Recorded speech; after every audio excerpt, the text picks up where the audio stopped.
12 अक्टूबर 1998 दिल्ली के सीएम साहिब सिंह वर्मा ने इस्तीफा दे दिया था। वो मुंडका जाने वाले थे, लेकिन हजारों जाटों ने सीएम हाउस घेर लिया। बाहर खड़ी सरकारी बस में उन्हें जाना था, मगर बुजुर्गों ने रोक लिया और कहा, तू जाट है, ऐसे कैसे चला जाएगा। वरिष्ठ पत्रकार मनोज कुमार मिश्र ने अपनी किताब दिल्ली दरबार में लिखा है कि मदन लाल खुराना से लड़ाई में उन्हें इस्तीफा देना पड़ा था। बीजेपी ने उन्हें बहुत बुरी तरह पद से हटाया था। वो सीएम हाउस से निकले और डीटीसी की सरकारी बस में बैठकर अपने घर मुंडका चले गए। इस बात को 27 साल हो गए। दिल्ली में चुनाव जीतकर बीजेपी कभी सरकार नहीं बना सकी। मैं दिल्ली का सीएम सीरीज के दूसरे एपिसोड में एक्सपर्ट से जानेंगे साहिब सिंह वर्मा के सीएम बनने की कहानी और उनकी जिंदगी से जुड़े कुछ किस्से। 15 मार्च 1943 दिल्ली हरियाणा बॉर्डर के जमींदार परिवार में जन्मे साहिब सिंह वर्मा को किताबों से प्यार था। अलीगढ़ मुस्लिम यूनिवर्सिटी से लाइब्रेरी साइंस में एमए और पीएचडी के बाद वो दिल्ली नगर निगम की लाइब्रेरी में नौकरी करने लगे थे। साहिब सिंह के राजनीति में आने का किस्सा भी दिलचस्प है।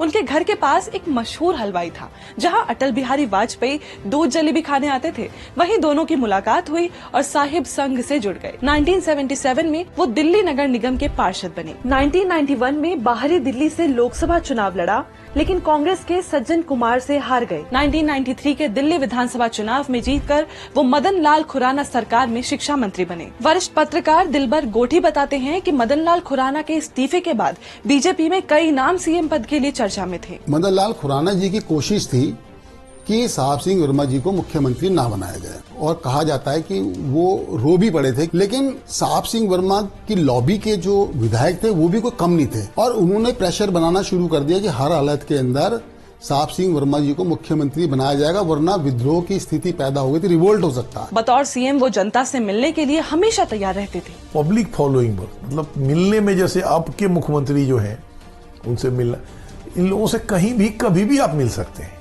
साहिब सिंह का मिलना जुलना 5 बजे सुबह शुरू होता था लोगों से और रात 12 बजे तक चलता था। मुख्यमंत्री बनने के बाद साहिब सिंह जनता के मुद्दों पर विरोध प्रदर्शन तक करते थे। एक किस्सा ये भी है कि बिजली पानी की दिक्कत के विरोध में वो साइकिल से ऑफिस जाने लगे थे। कई दिन तक वो साइकिल पे चले, लोग देखते थे तो वो हंसते भी थे और वो फक्र भी करते थे कि दिल्ली के एक मुख्यमंत्री वो जो है ना साइकिल पे चल रहा है, और उनकी सिक्योरिटी जो जीप पे थी वो आगे भी चलती थी। उनकी सरकार में दिल्ली में जब प्याज के दाम बढ़े तो कांग्रेस ने मोर्चा खोल दिया था। इस दौरान उनके एक बयान ने स्थिति और बिगाड़ दी। वरिष्ठ पत्रकार गुलशन राय खत्री वो किस्सा बताते हैं। एंटी इनकम्बेंसी बढ़ रही थी तो साहिब सिंह वर्मा पे बहुत प्रेशर आ गया था। जब पूछा गया तो उनको कहना पड़ा, नहीं ऐसा नहीं कि प्याज की वजह से पूरी दिल्ली जो प्रभावित है, गरीब आदमी तो उतना खाता ही नहीं है, ये तो मिडिल क्लास या उससे ऊपर वाले क्लास का है। वो शायद उसका आकलन नहीं कर पाए कि मेरे बयान का क्या मतलब निकाला जाएगा, और वो उनके बहुत खिलाफ चला गया। साहिब सिंह नॉनवेज के भारी विरोधी थे। इतना ही नहीं, उन्होंने सिगरेट गुटखा पर बैन लगवा दिया था। प्याज की बढ़ती कीमतों और सरसों के तेल में मिलावट की वजह से कई बच्चों की मौत के कारण दबाव बढ़ा और उन्हें इस्तीफा देना पड़ा। उनके बेटे प्रवेश वर्मा बीजेपी नेता हैं और नई दिल्ली विधानसभा सीट से चुनाव मैदान में हैं। आज के एपिसोड में